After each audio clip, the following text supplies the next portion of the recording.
So उद्योग मंत्र हा महाराष्ट्रासाठी एक नवीन मला वाटतं दालन आहे, जिथे मोठे मोठे उद्योजक येऊन आपल्या नवीन उद्योजकांना काही ना काहीतरी गायडन्स देतील. या व्यतिरिक्त त्यांना फायनान्सच्या काही अडचणी असतील किंवा त्यांना काही ब्रँडिंगचं मार्गदर्शन असेल, तर आम्ही नुसता हा इव्हेंट करून थांबत नाही. मी हा इव्हेंट म्हणतच नाही आहे, हा सोहळा आहे, सण आहे. आपण याला पुढे नेणार, आपण शिबिरं करणार, आपण मोठे मोठे एक्सपर्ट्स बोलवणार आणि त्यांना असलेले खरे ग्राउंड लेवलचे प्रॉब्लेम्स आपण सॉल्व्ह करणार. मराठी तरुणांनी पुढे यावं असं तुमच्या उद्योगधंदे. कारण आपण बघा, आपण उद्योग क्षेत्रामध्ये मायनॉरिटीमध्ये आहोत. त्याचं कारण आहे साधारण आपले पहिली जनरेशन आणि सेकंड जनरेशन या व्यवसायात नव्हती, त्यामुळे आपल्याला घरी बाळकडू चुकीचं मिळालेलं आहे.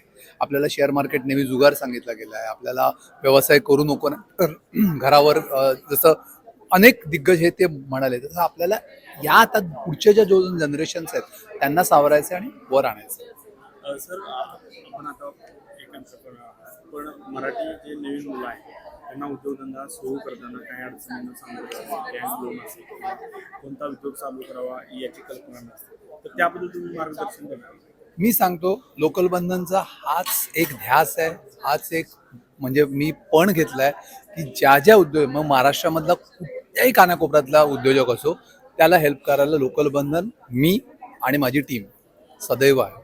काही मग त्याच्या फायनान्सचा अडचण असो किंवा त्याला काही प्रोजेक्ट रिपोर्ट्स बनवायचे असेल किंवा त्याला काही डेव्हलपमेंट करायचे असेल किंवा त्याला काही एक्सपान्शन करायचं असेल किंवा त्याला कोणताही सल्ला लागला आणि हे सगळं गोष्ट मोफतमध्ये, म्हणजे आम्ही याच्यात कुठेही कमर्शियल काहीही आमचा आउटलुक नाही.